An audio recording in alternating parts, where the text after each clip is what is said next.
आपने काफ़ी इंतज़ार किया और इतने प्रेम से मेरा स्वागत किया, इसके लिए मैं बहुत बहुत आभारी हूँ। आप सबको बहुत बहुत धन्यवाद और इस सभा में आपका भी स्वागत।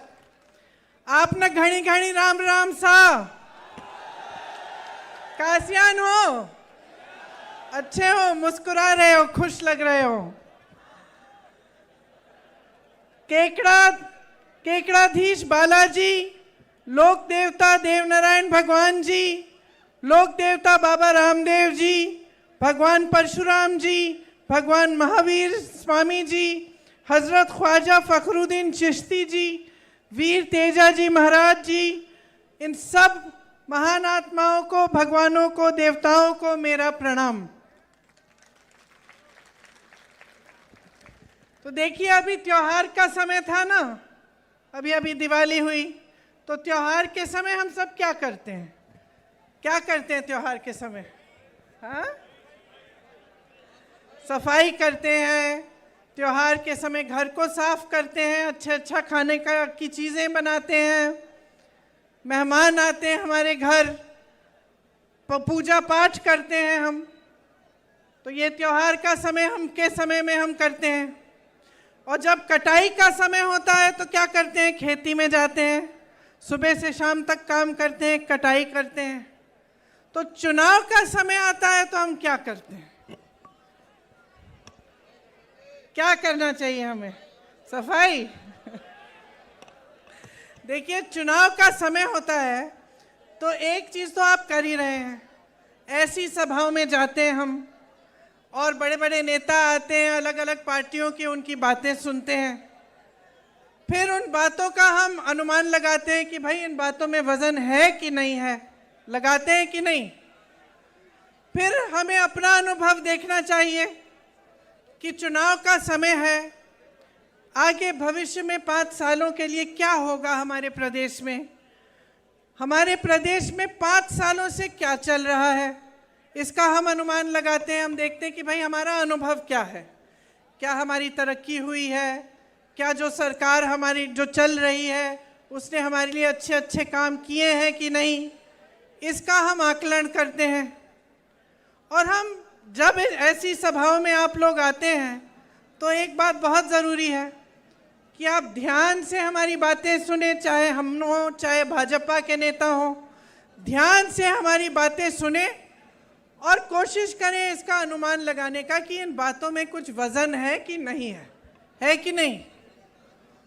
तो अभी हाल ही में मोदी जी आए थे राजस्थान, मैंने देखा उनका भाषण, कहने लगे कि ये कांग्रेस के नेता एक दूसरे को रन आउट करने में लगते हैं, ऐसा बोला उन्होंने। तो मेरे मन में ये बात आई कि भाई इनके बातों में तो कोई वजन ही नहीं है। हमारे सारे नेता, हमारे सारे कार्यकर्ता एकजुट होकर मजबूत बनकर रणभूमि में उतरे हुए हैं। बल्कि इनको भाजपा की अपनी स्थिति देखनी चाहिए। इनकी स्थिति क्या है? बिखरी हुई है इनकी पार्टी। हिट विकेट तो ये है राजस्थान में भाजपा वाले। तो ये बात उन्होंने की एक बात और असलियत कुछ और है। कह रहे हैं कि हम लोग रन आउट करते हैं, हिट विकेट इनकी पार्टी है। इनकी पार्टी पूरी तरह से बिखरी हुई है। इनके नेता, जो बड़े बड़े नेता हैं, उनको इन्होंने परे कर दिया है। किसी को मालूम ही नहीं है कि अगर मुख्यमंत्री बनेगा तो कौन बनेगा, किसी को नहीं मालूम। बल्कि ये दूरबीन से जाकर ढूंढ रहे हैं पूरे राजस्थान में कि भाई हमारा नेता कौन बन सकता है, क्योंकि जो बड़े बड़े नेता थे उनको साइड कर दिया इन्होंने।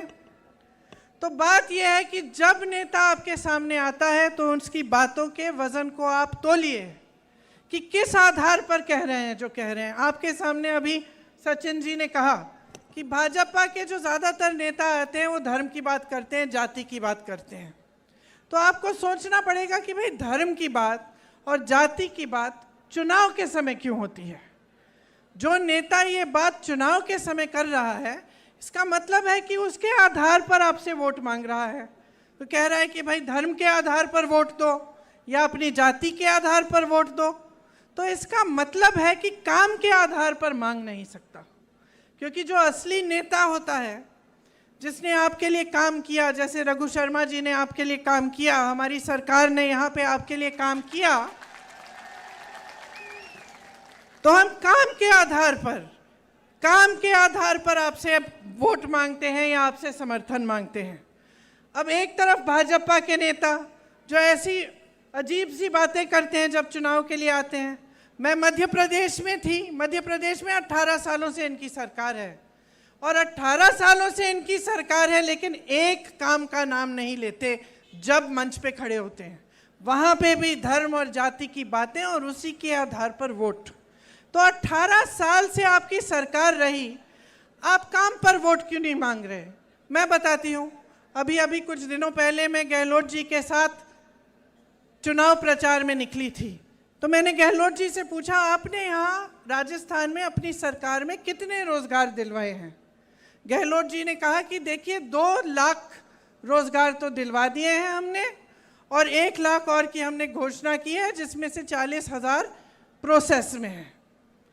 और आप सोच सकते हैं कि यहाँ हमारी 5 सालों से सरकार है, यहाँ के मुख्यमंत्री कह रहे हैं कि कांग्रेस के शासनकाल में आपको 2 लाख रोजगार दिलवाए हैं। 18 सालों से बहनों और भाइयों मध्य प्रदेश में भाजपा की सरकार चल रही है। 18 सालों से 3.5 सालों में उन्होंने 21 रोजगार दिलवाए हैं। यहाँ 5 सालों में 2 लाख, वहाँ 3.5 सालों में 21, सिर्फ 21 रोजगार दिलवाए हैं। यहाँ पाठशालाएं खोली हैं, इंग्लिश मीडियम की पाठशालाएं। मैंने पूछा मुख्यमंत्री जी से कि हर जिले में है इंग्लिश मीडियम की पाठशाला? हंसने लगे, कहे हर जिले में क्या, गांव-गांव में खोल रहे हैं हम। वहां मध्य प्रदेश में 18 सालों से इनकी सरकार चल रही है, पाठशालाएं बंद हो रही हैं। 7,000 से ज्यादा स्कूल बंद हो चुके हैं। यहाँ पे केकड़ी में आपके लिए नया जिला बनाया गया, यहाँ पे 400 बेड का अस्पताल बनाया गया। जब कोरोना हुआ तो काफी जानें इन चीजों से बची। पिछले 5 सालों में कांग्रेस की सरकार ने जो काम किया, जो आपकी सेवा की, उसी के आधार पर हम आपसे वोट मांगते हैं। इसीलिए यहाँ पे जो आपकी सरकार है, अगर हम देखें तो चाहे हमारी यहाँ की सरकार को देखें, चाहे छत्तीसगढ़ में कांग्रेस की सरकार को देखें, तो किसानों के लिए कितना काम किया है। 15,000 करोड़ का कर्ज माफ हुआ है। आप पूछिए जरा, किसी प्रदेश में भाजपा ने किसान का कर्ज माफ किया है? आपने काले कानून की बात की, जब काले कानून के खिलाफ देश का सारा किसान आंदोलन कर रहा था, तब ये क्या कर रहे थे? इनके मंत्री के बेटे किसानों को अपनी जीप के पहियों के नीचे कुचल रहे थे उत्तर प्रदेश में, और वही मंत्री इनके साथ मंच पे बैठा रहता था। जब वो काले कानून आए तब किसान की कोई सुनवाई हुई? 1 साल होने वाला था, किसान सड़क पे बैठा रहा, सैकड़ों किसान शहीद हुए। पानी नहीं था, बिजली भी नहीं थी, उस समय सड़क पे ही बैठे थे, लेकिन उनकी सुनवाई नहीं हुई। सुनवाई तब हुई, काले कानून वापस तब लिए गए भाजपा द्वारा जब 2 महीनों में उत्तर प्रदेश का विधानसभा का चुनाव आ रहा था। चुनाव आने तक कोई सुनवाई नहीं हुई। हम जब कहते हैं प्रदेशों में कि हम कर्ज माफ करेंगे किसानों के, तो मालूम है ये लोग क्या कहते हैं? कहते हैं पैसे नहीं है इन चीज़ों को करने के लिए। जिस समय किसानों का आंदोलन चल रहा था, उस समय उत्तर प्रदेश के किसान का 15,000 करोड़ का बकाया था, गन्ने का बकाया। गन्ने का 15,000 करोड़ का बकाया था। उसके थोड़े ही बाद मोदी जी की सरकार ने कहा कि हम 20,000 करोड़ रुपए खर्चेंगे, दिल्ली का जो संसद भवन है उसको सुंदर बनाना है। तो हम उस समय पूछ रहे थे कि ये जो 15,000 करोड़ का जो बकाया है गन्ने का, ये क्यों नहीं दे रहे हो? कह रहे थे हमारे पास पैसा नहीं है। किसानों के कर्ज को माफ करने के लिए पैसा नहीं था, लेकिन संसद को जो 70 साल से अच्छा खासा चले आ रहा था संसद भवन, उसको सुंदर करने के लिए आपके पास 20,000 करोड़ हैं। क्यों? क्योंकि उसको करने से आपका मान सम्मान बढ़ रहा है और किसानों की कोई परवाह ही नहीं है। आपको 2,000 यूनिट यहाँ पे आपको बिजली की फ्री में मिली है। सिंचाई का बिल माफ हुआ है। यहाँ आवारा पशु की जो समस्या थी उसके लिए आपकी मदद के लिए सरकार ने सोचा कि किस तरह से मदद कर सकते हैं, तो 67 लाख मीटर की तारबंदी की। छत्तीसगढ़ में हमारी सरकार है, यही समस्या वहाँ थी, तो सरकार ने गोबर खरीदना शुरू किया, क्योंकि ये सोच थी कि अगर हम गोबर खरीदना शुरू करें तो लोग इस जानवरों को अपने घर में रख लेंगे, पाल लेंगे, क्योंकि उससे कमा लेंगे। तो बहुत उनकी सुविधा हुई। जो आवारा पशु घूम रहा था उसको लोगों ने रख लिया घर में, और सरकार ने गोबर खरीदी, गोबर का गोबर गैस बनाया, अन्य चीज़ें की, तो सबका फायदा हो गया। इसी तरह से हमारी सरकार यहाँ कह रही है कि हमारी सरकार दोबारा बनेगी तो हम भी गोबर खरीदना शुरू करेंगे यहाँ पे, ताकि राजस्थान में भी ये समस्या हल हो सके। और ये लंपी की जो बीमारी आई थी, इस समय भी 40,000 प्रति गाय का मुआवजा मिला था आपको। अन्य जगह जहाँ इनके प्रदेश हैं वहाँ पे इस तरह के काम नहीं होते, हम खुद देखते आ रहे हैं। इसलिए मैं कहती हूँ, बातों का वजन समझो। ये जब कहते हैं कि आपके लिए करेंगे, इनसे पूछिए ना किया क्या है। मध्य प्रदेश में 18 सालों से सरकार चली आ रही है, वहाँ पे स्कूल बंद हो गए हैं, वहाँ पे आवारा पशु की समस्या इतनी ख़राब हो गई है कि पूरी रात पूरे दिन पहरेदारी करनी पड़ती है खेतों की किसानों को। किसी ने सुनवाई ही नहीं की, किसी तरफ से इनकी सुनवाई नहीं है। इनकी जो है सोच जो है ना भाजपा की सरकारों की, आपको समझना पड़ेगा। आज इनकी सोच, इनकी जो विचारधारा है, ये इसके दो पहलू हैं। सबसे पहले तो ये है कि जो गरीब है, जो मिडिल क्लास है, उसके लिए कोई सोच नहीं है। आपसे सींचना और आपसे खींचना और बड़े बड़े उद्योगपतियों को सींचना, ये उनकी नीति है। अब कैसे मालूम पड़ता है? कैसे मालूम पड़ता है? आपके कर्ज माफ़ करने के लिए कहते हैं कि पैसे नहीं हैं। बड़े बड़े उद्योगपतियों के इन्होंने हज़ारों करोड़ माफ़ किए हैं। आज इनके राज में मेरे ख्याल से देश के इतिहास में कभी ऐसा नहीं हुआ होगा कि देश का किसान 27 रुपये प्रतिदिन कमाता है, और अडानी जी एक इंसान, एक अडानी 16,000 करोड़ रुपए एक दिन में कमा रहा है। सोचिए ये पैसे आ कहाँ से रहे हैं? देश की सारी संपत्ति इनको दी जा रही है, सारे हवाई अड्डे, सारे बंदरगाह, बड़ी बड़ी कंपनियां जिससे आपको रोजगार मिलते थे, ये सारा इनके बड़े बड़े उद्योगपति मित्रों को मिल रहा है। यहाँ सरकारी कर्मचारी रो रहा है, कह रहा है भाई पुरानी पेंशन दे दो हमें वापस।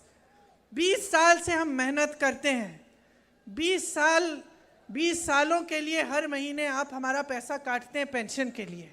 हमारी मेहनत, हमारी कमाई आप हर महीने काटते हैं। 20 सालों के बाद हमें सुरक्षा चाहिए। जैसे पहले हमें पेंशन के पैसे हमें दिए जाते थे, उसी तरह से दीजिए। ये लोग क्या कर रहे हैं? पेंशन के पैसे इकट्ठे करके उनका निवेश कर देते हैं। अब सरकारी कर्मचारी कह रहा है कि भाई ये मेरे पैसे हैं, मेरी 20 साल की कमाई है जो आपने हर महीने काटी, आप इसका निवेश कहीं गलत जगह कर लिए और ये पैसे आप गंवा दें तो मेरा क्या होगा? मेरी कमाई का क्या होगा? सरकारी कर्मचारियों की कोई सुनवाई नहीं है। इनके हर प्रदेश में नई पेंशन स्कीम चल रही है, कांग्रेस के हर प्रदेश में पुरानी पेंशन स्कीम चल रही है। राजस्थान में है, हिमाचल में है, छत्तीसगढ़ में है, हर जगह, कर्नाटका में, हर जगह पुरानी पेंशन की स्कीम। हम नहीं कह रहे कि पैसे नहीं हैं, हम कह रहे हैं हम पैसे ढूंढ के निकालेंगे। इसके लिए हम कह रहे हैं हमें कर्ज माफ़ करना है, हम पैसे ढूंढ के निकालेंगे। अब इनकी सोच देखिए। मेरी बहनें बैठी हुई हैं, महिलाओं के लिए यहाँ पे आपकी सरकार ने बहुत किया है। सबसे पहले तो आपके लिए महंगाई की राहत कैंप बनाए। अब सोचिए कि ये नौबत आ गई है कि केंद्र सरकार इतनी महंगाई बढ़ा रही है कि प्रदेश की सरकार को राहत के कैंप लगवाने पड़ रहे हैं। सिलेंडर आपको 500 में मिल रहा है, 1 करोड़ लोगों को बिजली बिल की बिल जो शून्य हो गई, इंदिरा रसोई बनाई गई, 8 रुपए में आपको भरपेट भोजन मिलता है। 40 लाख मोबाइल दिए गए महिलाओं को, छात्राओं को स्कूटी देने का काम शुरू हुआ है, केजी से पीजी तक निःशुल्क शिक्षा महिलाओं के लिए, सरकारी बसों में आधा किराया, सरकारी नौकरियों में 30% आरक्षण, 10वीं पास होने पर 10,000 रुपये, 12वीं पास होने पर 20,000 रुपये। अब हम इसकी तुलना करते हैं भाजपा के प्रदेश से, मध्य प्रदेश से। 18 सालों के लिए महिलाओं के लिए कुछ नहीं किया। 18 सालों के लिए कुछ नहीं किया। अब चुनाव आ रहा है, 2 महीनों पहले इन्होंने महिलाओं को कहा कि अपने खाते खोलो, हम आपके खातों में पैसे डालेंगे। 2 महीने पहले। 18 साल से इनकी सरकार चल रही थी, 18 सालों से महिला की कोई सुनवाई नहीं थी। महिला तो 18 साल से संकटों का सामना कर रही थी, संघर्ष का सामना कर रही थी। देखिए, चाहे महंगाई हो, चाहे समाज का बोझ हो, महिला ही उठाती है। महंगाई का सामना सबसे ज़्यादा महिला करती है। जिस दिन घर में दिहाड़ी नहीं आती, उस दिन महिला भूखी रहेगी, सबको बाकी सबको खिला के सोएगी। क्या बात है? बातें नहीं सुननी? फिर अब बोलूं? तो चाहे हम महिलाओं की बात करें, चाहे हम किसानों की बात करें, चाहे हम सरकारी कर्मचारियों की बात करें, चाहे हम छोटे, जहाँ यहाँ बहुत सारी छोटी दुकानें हैं, छोटे बिजनेस हैं। अब देखिए, आज देश की परिस्थिति क्या है, केंद्र की जो भाजपा सरकार है उसकी नीति क्या है, इसको समझते हैं हम। नीति ये है कि अडानी जी, अंबानी जी जैसे जो बड़े बड़े 5-6 उद्योगपति हैं, उनको देश की सारी संपत्ति सौंप देते हैं, और जो छोटे उद्योगपति हैं, जो छोटे दुकानदार हैं, जो छोटे कारोबार संभालते हैं, उनको क्या किया? पहले नोटबंदी की, सबको बोला कि भाई कतार में खड़े हो जाओ, देशभक्ति की बात है, आप लोग खड़े हो गए। हुए कि नहीं? अंत में क्या हुआ? कोई काला धन वापस नहीं आया। अंत में नुकसान तो छोटे कारोबारों का हुआ, छोटे बिजनेस वालों का, छोटे दुकानदारों का हुआ। नोटबंदी हुई, उसके बाद कोरोना आया। कोरोना में आपको कोई राहत नहीं दी। केंद्र सरकार का काम होता है कि राहत दे। जब आपदा आती है, जब इस तरह की महामारी आती है, तो जनता की मदद करे, सहायता करे। नहीं हुआ। उसके बाद क्या हुआ? मदद करने के बजाय जीएसटी थोप दी। अब जीएसटी से आपकी मतलब पैरों पे आपकी कुल्हाड़ी मारी। हर तरफ से आपको नुकसान होता है, और ऊपर से आप कमा नहीं पा रहे हैं, ऊपर से महंगाई बढ़ती चली जाती है। हर चीज़ पे जीएसटी है। तो अब हर स्तर पे अगर आप देखेंगे तो आपको दिखेगा कि केंद्र सरकार की जो नीतियां हैं, उससे आपके लिए कुछ नहीं हो रहा है। और जहाँ जहाँ इनकी प्रदेश की सरकारें हैं, वहाँ स्वास्थ्य की सुविधाएं ठप है, शिक्षा की सुविधाएं ठप है, आपके लिए, किसानों के लिए जो सुविधाएं हैं वो ख़त्म है। तो आपके सामने 1-2 राहें हैं। आप इधर खड़े हैं, एक तरफ आप बीजेपी को चुनेंगे, भाजपा को चुनेंगे, तो आप देख सकते हैं कि किस तरह की नीतियां आपके प्रदेश में लागू होंगी, किस तरह के जो जितने भी अच्छे काम कांग्रेस पार्टी कर रही है आपके लिए, वो सारे बंद हो जाएंगे। ये पुरानी पेंशन की स्कीम, ये किसानों का कर्ज माफ़ होना, ये बिजली की बिल जो फ्री है, ये सब बंद हो जाएगा। ये कुछ भी कहें, कैसी भी घोषणाएं करें, मध्य प्रदेश में इन्होंने 22,000 घोषणाएं की। 22,000 घोषणाएं, इतनी घोषणाएं कि खुद इनको याद नहीं होगी। 22,000 घोषणाएं की, 22 तक इन्होंने पूरी नहीं की हैं। 18 सालों से इनकी सरकार चल रही है। तो मैं आपसे ये कहना चाहती हूँ कि देखिए, स्वास्थ्य में भी आपके लिए काम हुए, अस्पताल खुले, चिरंजीवी योजना आई। मैं ऐसे लोगों से मिली हूँ यहाँ आते वक्त, जिनका हार्ट का पूरी सर्जरी सरकार के द्वारा हो गई। मुझे कहा कि दीदी एक भी पैसा नहीं भरना पड़ा। एक लड़का था, उसे कैंसर था, छोटा सा बच्चा, उसके पिताजी ने मुझे बताया कि जितनी भी दवा थी सब सरकार द्वारा हो गई। ये जो चिरंजीवी योजना है, आपको इसमें 25 लाख तक आप इलाज करा सकते हैं। ऐसी योजनाएं भाजपा के प्रदेशों में नहीं है भाई और बहनों। युवाओं के लिए मैंने पहले कहा ही कि 2 लाख से अधिक नौकरियां बनी हैं और 1 लाख की घोषणा हो गई है, जिसमें से 40,000 अभी प्रोसेस में है, इनकी प्रक्रिया शुरू है। हमने एक कानून बनाया है। हम समझते हैं आपकी पीड़ा क्या है कि आप इतनी मेहनत से अपने बच्चों को पढ़ाते लिखाते हैं, फिर बच्चे पेपर भर्ती की परीक्षा करते हैं, उसमें पेपर लीक कर लेता है कोई या कोई घोटाला हो जाता है। हम समझते हैं कि कितनी पीड़ा होती है, क्योंकि आप मेहनत करते हो, प्राइवेट में ट्यूशन भी करा देते हो, फीस भरने के लिए खूब मेहनत करते हो, बच्चे मेहनत करते हैं, बच्चे अपना भविष्य उज्जवल देखना चाहते हैं, और फिर भी उसमें पेपर लीक हो जाए तो इसमें बहुत पीड़ा होती है, बहुत नुकसान होता है नौजवानों का। तो इसलिए हमने यहाँ कानून लागू करना है, जिसमें जब पेपर लीक होता है, जो भी पेपर लीक करता है उसको पूरे जीवन की सज़ा मिलेगी अगर उसको पकड़ा जाएगा तो। ऐसा कानून किसी राज्य में नहीं बनाया गया है। यहाँ पानी की भी सुविधा लाखों परिवारों को मिली। आप मध्य प्रदेश जाइए, इनके अलग अलग प्रदेशों में जाइए, बड़ी बड़ी बातें हैं, इश्तिहार तो बढ़िया बढ़िया दिख जाएंगे, नेता बढ़िया बढ़िया बातें करेंगे, लेकिन धरातल आप ये काम नहीं देख पाएंगे। तो देखिए, आपको समझने की ज़रूरत है कि जैसे मैं कह रही थी, आप दोराहे पे खड़े हैं, एक तरफ भाजपा की नीतियाँ, एक तरफ कांग्रेस की नीतियाँ। वो आपसे आपकी संपत्ति ले रहे हैं, बड़े बड़े उद्योगपतियों को दे रहे हैं। हम ये समझते हैं कि लोकतंत्र में सरकार की कोई संपत्ति नहीं है। हम समझते हैं कि सरकार की पूरी संपत्ति जनता की होती है। जहाँ जहाँ हमारी सरकारें हैं, हमारा प्रयास रहता है कि आपके जेब में आपके पैसे आएँ, चाहे वो किसानों के कर्ज माफ़ करने के ज़रिए हो, या फ्री में बिजली दिलवाने की, या फ्री में शिक्षा दिलवाने की, या फिर आपको रोज़गार दिलवाने की। ये सब बातें जो हैं, ये एक अलग तरह की राजनीति है। ये राजनीति ऐसी है जो ग्राम को, गांव को मजबूत करने वाली राजनीति है, आपके हाथों में शक्ति देने वाली राजनीति है। इसलिए जो हम अगली सरकार में जब हम कह रहे हैं कि अगर सरकार बनेगी तो हम कुछ गारंटी लाएंगे, वो भी हम इसी सोच से ला रहे हैं।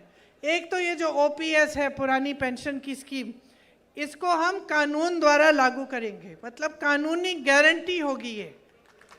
दूसरा, 1 करोड़ परिवारों को 500 रुपये में सिलेंडर दिलवाएंगे। महिला मुखिया को 10,000 रुपये सालाना दिलवाया जाएगा, जो परिवार की महिला मुखिया होती है। 2 रुपये प्रति किलो गोबर को खरीदा जाएगा आपसे, मतलब कि वही जो हमने छत्तीसगढ़ में लागू किया यहाँ लागू होगा, ताकि ये जो आवारा पशु की जो समस्या है थोड़ी कम हो जाए।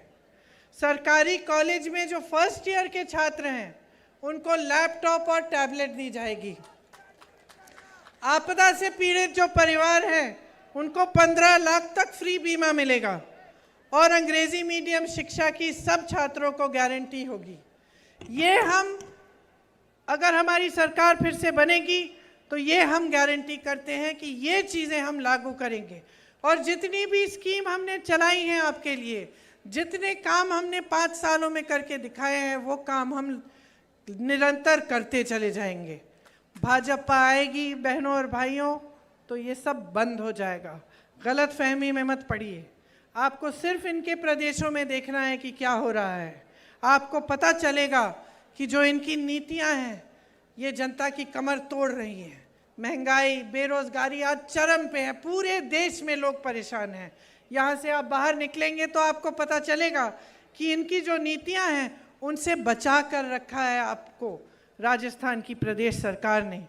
महंगाई और बेरोजगारी का सामना करने के लिए आपको मजबूत बनाने का प्रयास किया है, और ये प्रयास बंद नहीं होगा।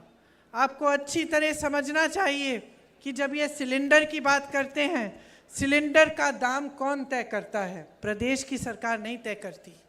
सिलेंडर का दाम केंद्र की सरकार, मतलब भाजपा की मोदी जी की सरकार तय करती है। पेट्रोल डीजल का दाम कौन तय करता है? गहलोत जी की सरकार नहीं तय करती, ये मोदी जी की सरकार, भाजपा की जो है दिल्ली में, ये तय करते हैं।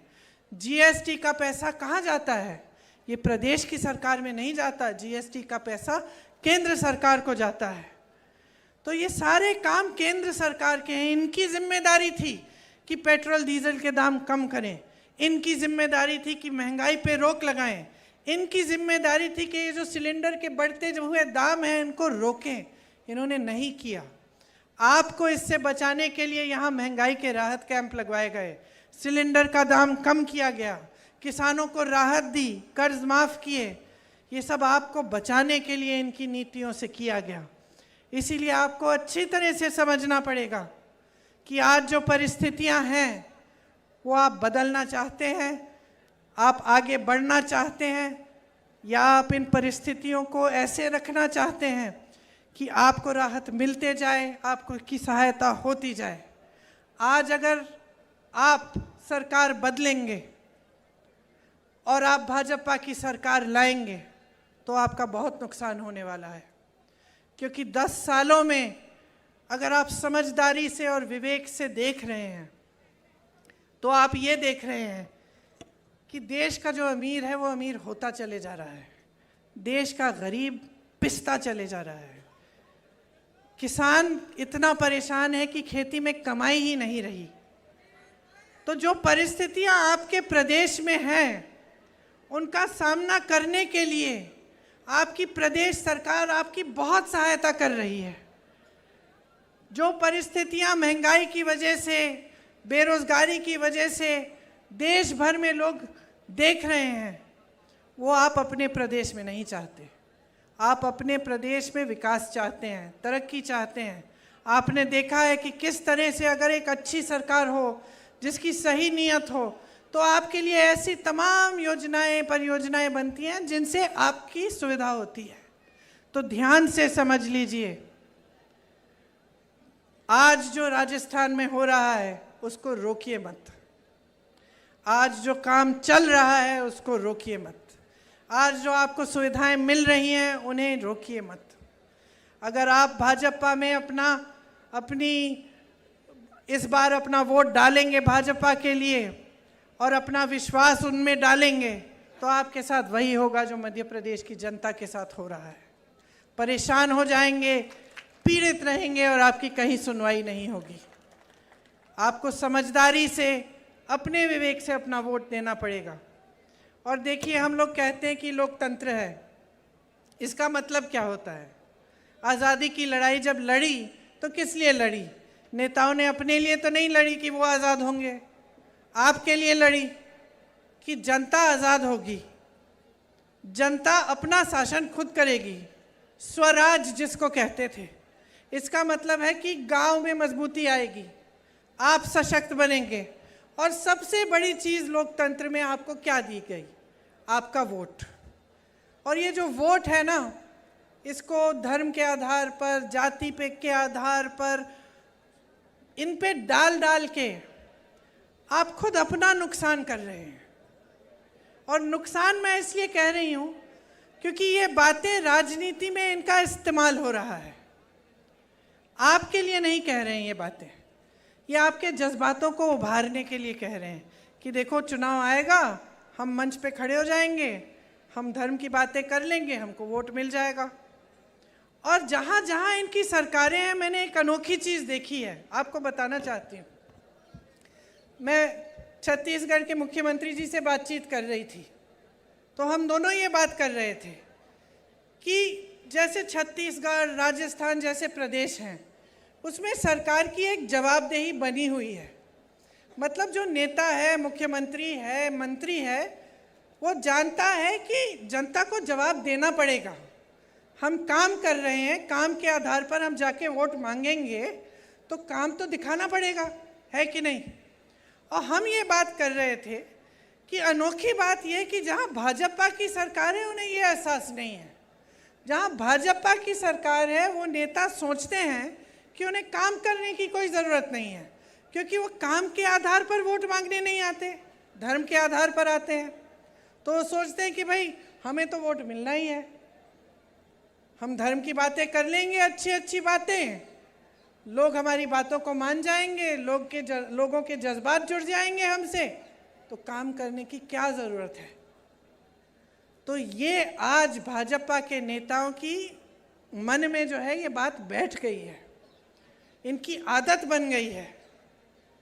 ये इनको ये भी नहीं लगता कि आपके सामने आए तो आपके काम की बात करें। आपके प्रति जो जवाबदेही है ना, इनके प्रदेशों में ख़त्म हो गई है। तो मैं सिर्फ आपसे एक बात को कहना चाहती हूँ कि भाई जवाबदेही मांगो। आज कांग्रेस की सरकार ने आपके लिए काम करके दिखाया है, आपकी सहायता की है, आपको मदद मिली है। जितनी भी केंद्र सरकार की वजह से जो महंगाई बढ़ी, जो बेरोजगारी हुई, जो परेशानियां आई, आपकी सहायता करके प्रदेश की सरकार ने उनका सामना करने के लिए आपको मजबूत बनाया। इसीलिए जागरूक बनो, समझो कि ये जो सरकार है आपके लिए दिल से काम कर रही है, सही नीयत से कर रही है, और अपनी जागरूकता और विवेक से ही ये वोट डालो। एक बहुत बड़ी जिम्मेदारी है, इसको नकारो मत। कोई आकर फिजूल की बातें करे, आपके सामने इधर उधर की बातें करे, इनकी बात मत मानो। बहुत हो गया है, देश बिगड़ रहा है। 10 सालों से देश में केंद्र में इनकी सरकार चली आ रही है। 10 सालों से बार बार यही बातें, जैसे पायलट जी ने कहा, कभी भारत पाकिस्तान, कभी हिंदू मुसलमान, कभी धर्म, कभी जाति। इससे आपका नुकसान हो रहा है, सिर्फ इनका फायदा हो रहा है। सोच लीजिए, एक दूसरे को लड़ाने में कभी आपका फायदा नहीं होता, कभी किसी गरीब का फायदा नहीं होता। लड़ाइयाँ झगड़े होते हैं, घृणा होती है, समाज में फूट फैलती है, तो आपका नुकसान होता है। आपने कभी देखा है कि किसी नेता का नुकसान हुआ? आपने कभी देखा कि कोई दंगा हो गया और उसमें नेता का नुकसान हो गया, उसका कुछ खराब हो गया, उसको चोट आ गई, उसके बच्चों को चोट आ गई? कभी देखा है? कभी नहीं, कभी नहीं। तो समझ लो कि इन बातों से नुकसान हो रहा है आपका। राजनीति होनी चाहिए आपके विकास के लिए, सीधी सी बात है। नेता का कोई धर्म नहीं होता, नेता का धर्म होता है सेवा करना। यही सबसे बड़ा धर्म होता है नेता का। हमारे देश में हम सब धार्मिक लोग हैं, सबके दिल में धर्म है। ऐसा नहीं है कि किसी के में नहीं है, चाहे किसी भी धर्म के हों, चाहे हम हिंदू हों, मुसलमान हों, ईसाई हों, बौद्ध हों, कुछ भी हो। अपने धर्म को हर हिंदुस्तानी मानता है और उसकी श्रद्धा है उसके प्रति। लेकिन राजनीति में नेता को ये समझना पड़ेगा कि उसका सबसे बड़ा धर्म देश सेवा, जनता की सेवा है, और ये समझाना आपका काम है। अब आपने 10 सालों से देख लिया, बड़े बड़े आप इश्तिहार देखते हैं, ऐसा लगता है कि देश बहुत तरक्की कर रहा है। तो ठीक है, देश तरक्की कर रहा है, तो भाई तुम तरक्की क्यों नहीं कर रहे हो? अगर देश तरक्की कर रहा है तो गरीब तरक्की क्यों नहीं कर रहा है? तरक्की कांग्रेस के प्रदेशों में आ रही है क्योंकि कांग्रेस की सरकारों की नीतियां आपके लिए, गरीबों के लिए हैं। आप बाहर जाएं, भाजपा के प्रदेश में तो देखिए, देश की नीतियां देखिए केंद्र सरकार की, तो आपको पता चलता है कि क्या हो रहा है देश में। तो ये सब बड़ी लंबी बातें की हैं मैंने, लेकिन मेरी आशा है कि आपने ध्यान से सुनी ये बातें और इनके आधार पर आप वोट डालोगे। अगर आप सोच समझ के अपना वोट डालोगे तो आपका वोट कांग्रेस को ही जाएगा इस चुनाव में। भाजपा को जिता के गलती मत करिए। इनको वैसे भी मालूम है कि हारने वाले हैं। आपने कहा मध्य प्रदेश में, छत्तीसगढ़ में, जहां जहां पोलिंग हुई है वहां वहां दावे के साथ हम कह सकते हैं कांग्रेस की सरकार बन रही है। और कांग्रेस की सरकार इसलिए बन रही है क्योंकि कांग्रेस ने काम करके दिखाया है।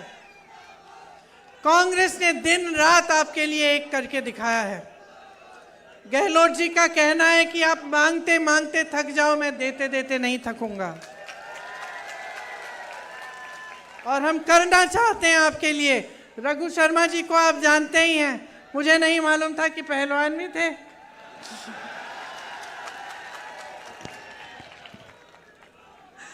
तो इनको भारी बहुमत से जिताओ, आपके लिए लड़ेंगे।